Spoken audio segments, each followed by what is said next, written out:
For thousands of years, they've just stood there. These giant, geometric mountains of stone baking in the desert sun. And they just defy any easy explanation.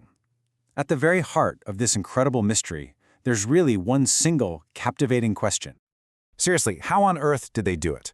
And look, this isn't just some casual question you ask on a tour. It's a mystery that has absolutely gripped historians, engineers, you name it, dreamers, for centuries. To really get a sense of the scale, the sheer size we're talking about here, we have to start with a number.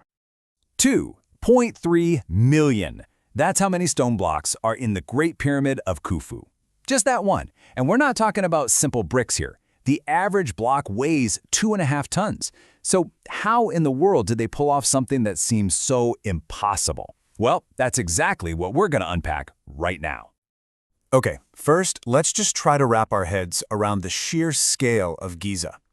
Because this wasn't just about building something big. No, this was engineering with a level of precision that, honestly, we'd have a hard time matching even with all our modern technology.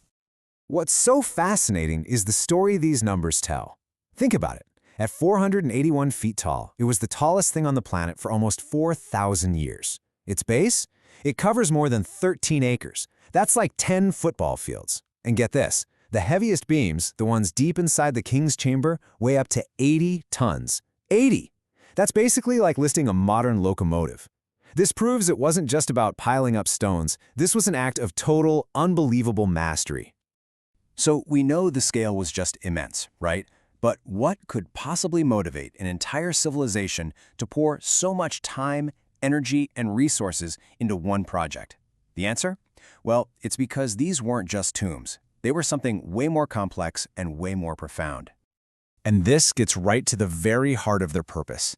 You see, the pyramid was basically a resurrection machine. It was an active piece of spiritual technology, a machine designed to launch the pharaoh's soul from being just an earthly ruler into becoming an immortal, divine being in the cosmos.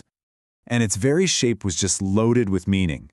So on one hand, it represented the Ben, the primordial mound, the very first piece of land to rise out of the waters of chaos at the beginning of time. It was a powerful symbol of rebirth. But it also had this incredibly powerful solar connection. It was seen as a solidified sunbeam, a literal stairway for the pharaoh to climb to the heavens. This quote here really captures the essence of that idea. The pyramid wasn't some static, dead monument. No, it was a dynamic pathway, a ramp of pure light, built so the pharaoh could ascend and join the sun god Ra, traveling with him across the sky for all of eternity. Pretty cool, right? But here's the thing. This perfect, iconic shape, it didn't just appear out of thin air. It was actually the end result of a brilliant, century-long process of innovation, of trial, and a lot of error. So let's trace that evolution. It started with something called a mastaba, which was just a simple flat-top tomb. Then this genius architect, Imhotep, had a revolutionary idea. What if we stacked them?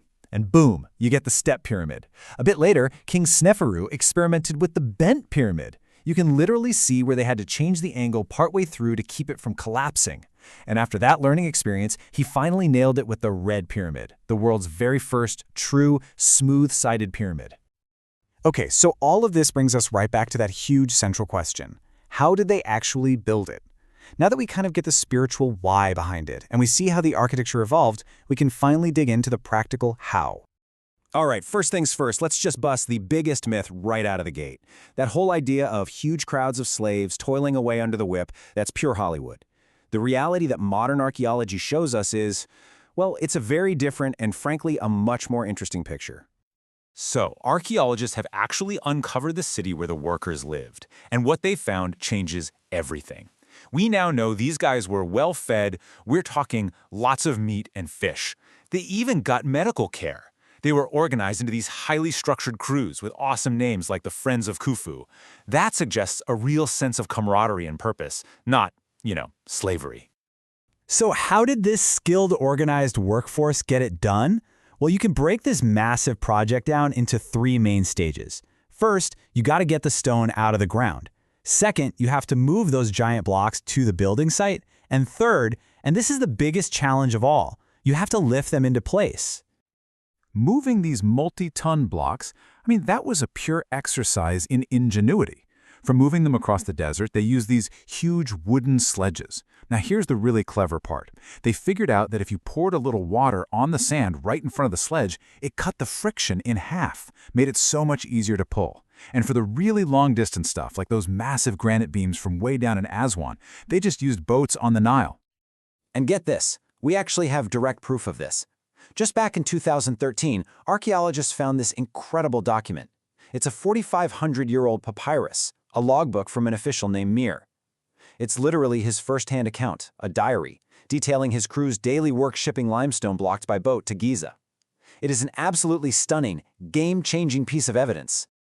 So that brings us to the final step, and it was the biggest puzzle of all. How do you get those blocks up a 480-foot-tall structure? The most widely accepted theory says they used a system of ramps. But the exact setup is still fiercely debated by experts. Was it one super long straight ramp? Maybe a spiral ramp that corkscrewed around the outside? Or, and this is a really cool theory, was it a ramp built inside the pyramid as they went? We just don't know for sure. You know, the story of the pyramid didn't just stop with those giants at Giza.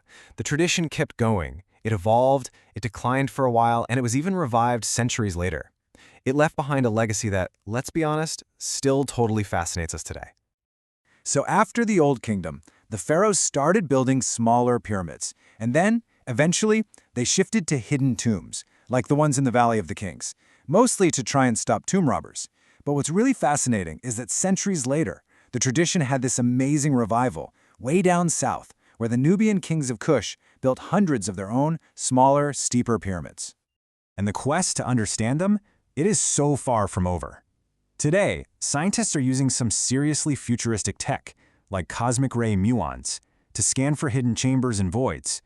At the same time, archaeologists are still digging and unearthing new details in the city of the builders. The pyramids are still, even now, giving up their secrets. You know, in the end, the pyramids are so much more than just stone. They're a testament to what human beings can achieve when we pool our collective will and our ingenuity. They were built for eternity, and so far, they've lasted 4,500 years. And that kind of leaves us with a final thought, doesn't it? What will we build that lasts? What is our legacy going to be?